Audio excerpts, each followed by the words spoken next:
I grew up in a privileged but very sheltered life. My family was old money, private schools, luxury vacations, a future in the family business. But I hated it. I always felt trapped, like I was living a life that was already decided for me before I even got a chance to dream. Then I met Jason. He was nothing like the guys my family wanted for me. Not polished, not from money, but full of dreams and passion and adventure. He made me laugh. He made me feel alive for the first time. Against everyone's advice, I packed up my life, left my family behind, and moved to a new city to be with him. Everyone said I was crazy. Maybe they were right. We got married 6 months later. It wasn't huge, just a small beach ceremony. My parents didn't even come. But I was happy. Or at least, I thought I was. He cried when he saw me walk down the aisle. I thought it meant he loved me. Now, looking back, I realize people cry for a lot of reasons. We went to Bali. It was supposed to be paradise. It was until the second week. I started noticing weird things. Jason would sneak off with his phone constantly. He started getting tired every night and falling asleep early.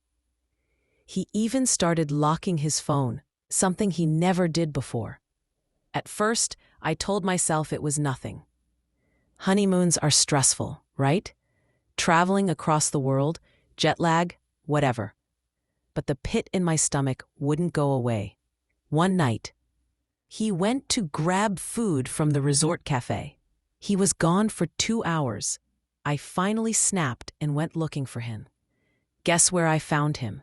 Sitting at the outdoor bar, flirting with a woman half naked in a bikini, his hand on her lower back like it belonged there.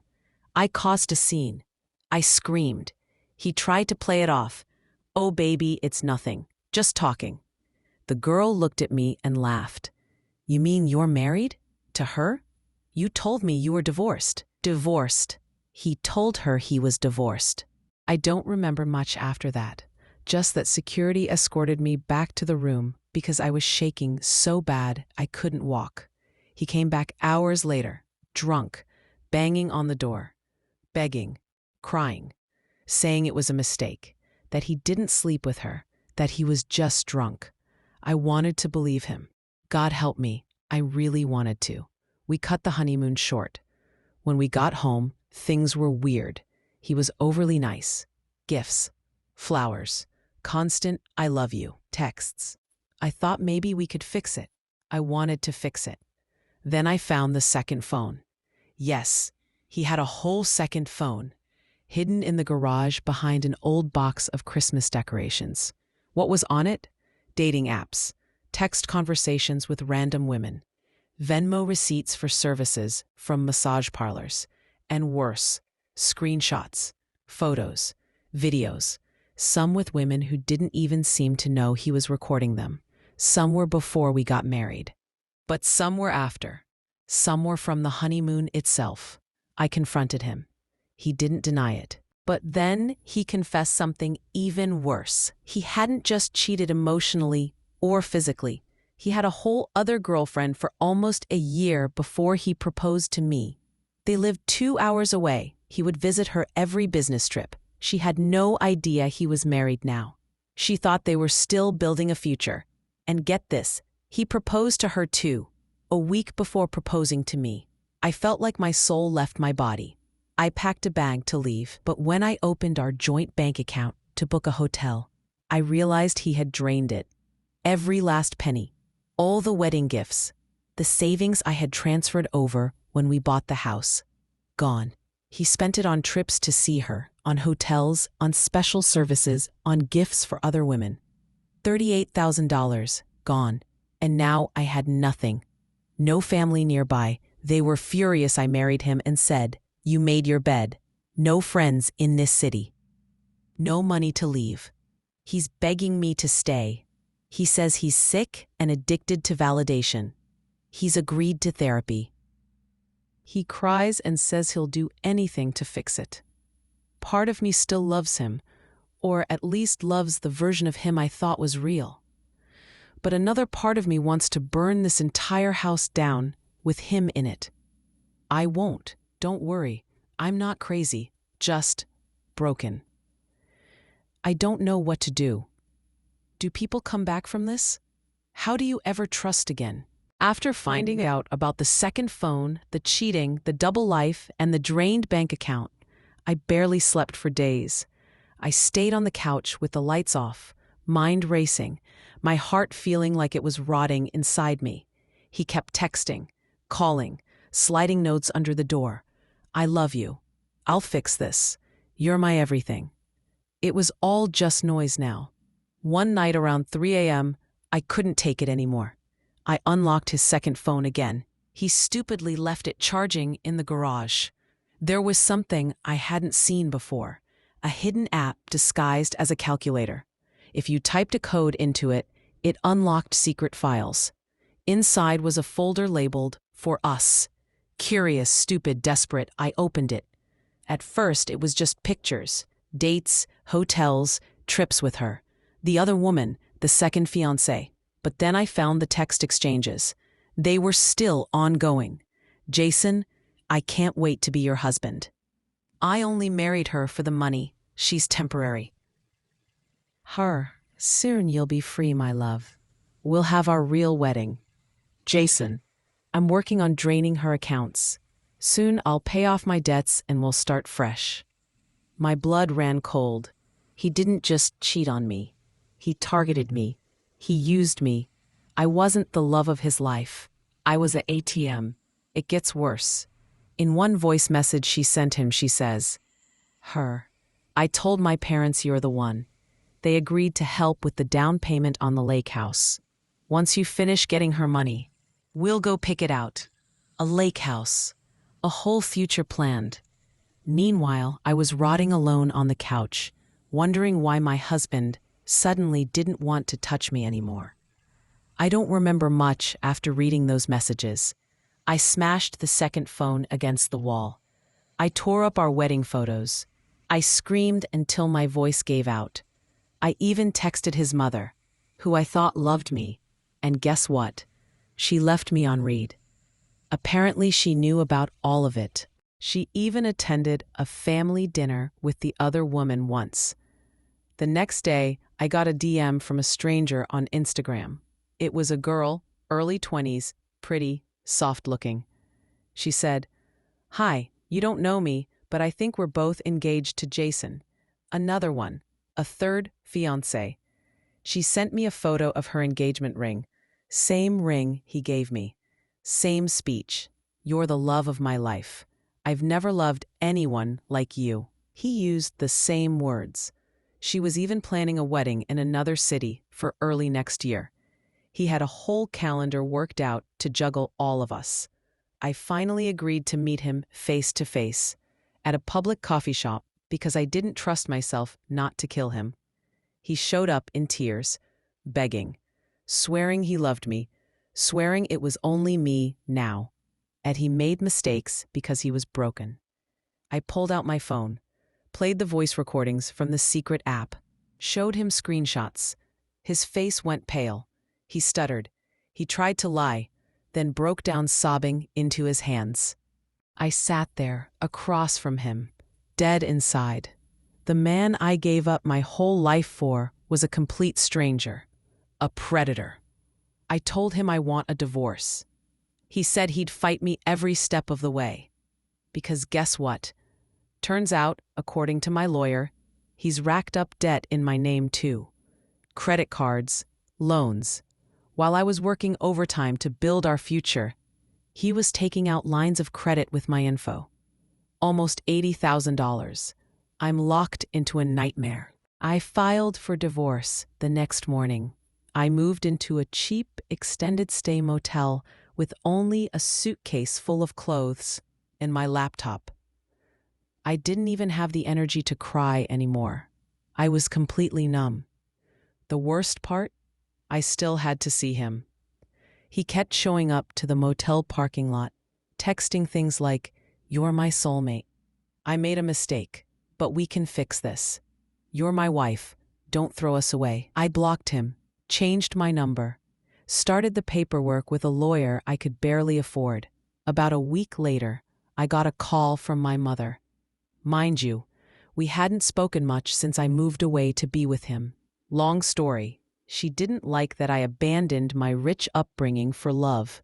She said, "I think you need to come home. There's something we have to talk about."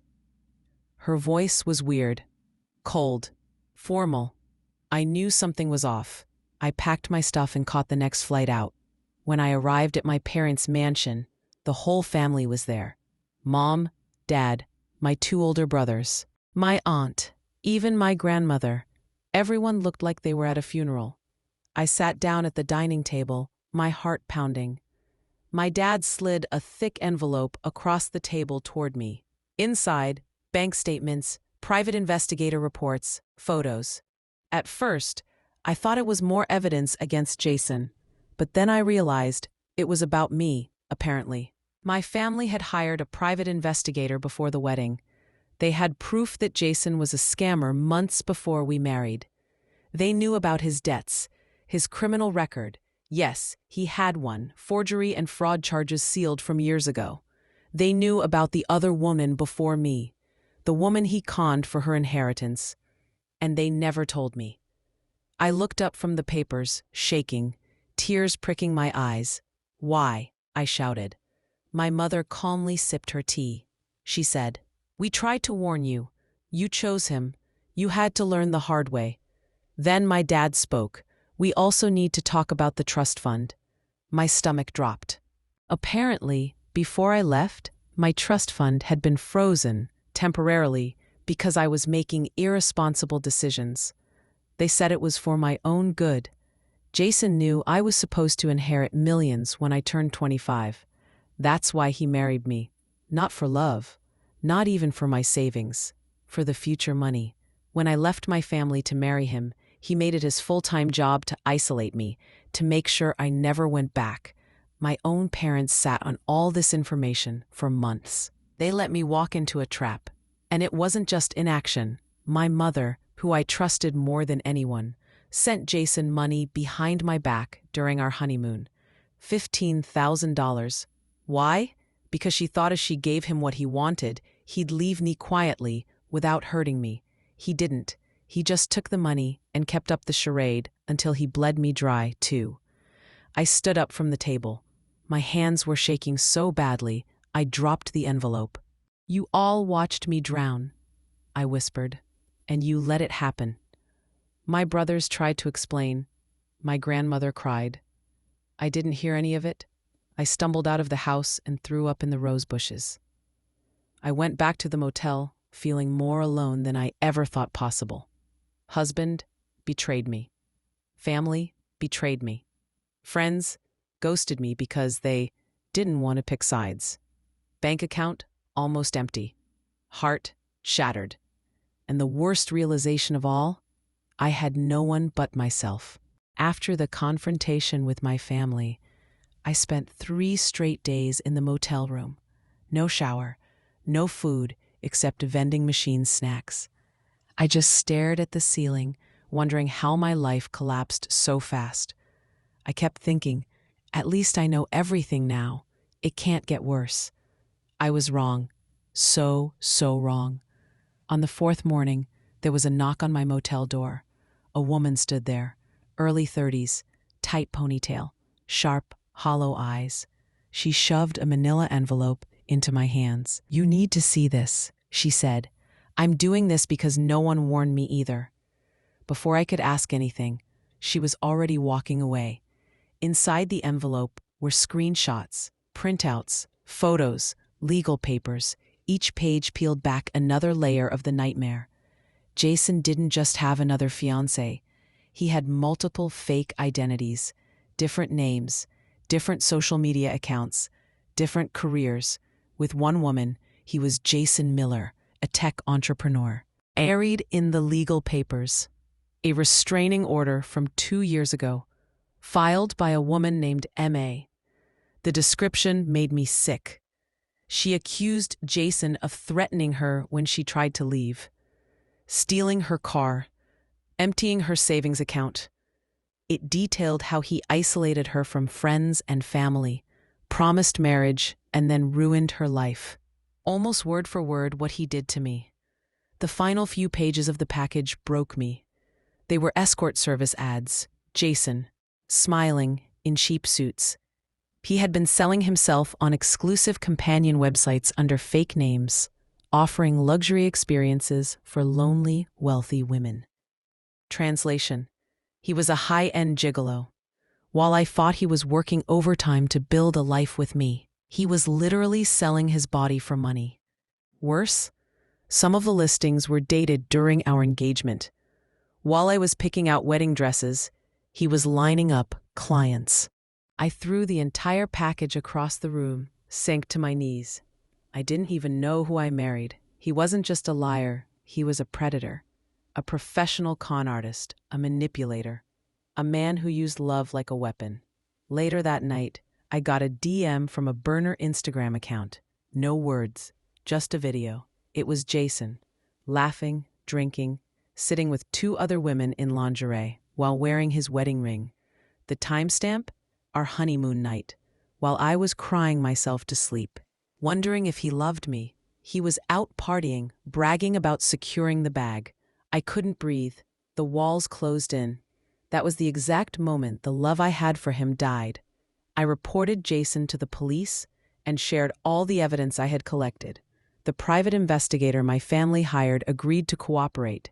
Apparently, there were already pending investigations in 3 other states. He's officially under investigation for fraud, identity theft, financial abuse, potential human trafficking charges, depending.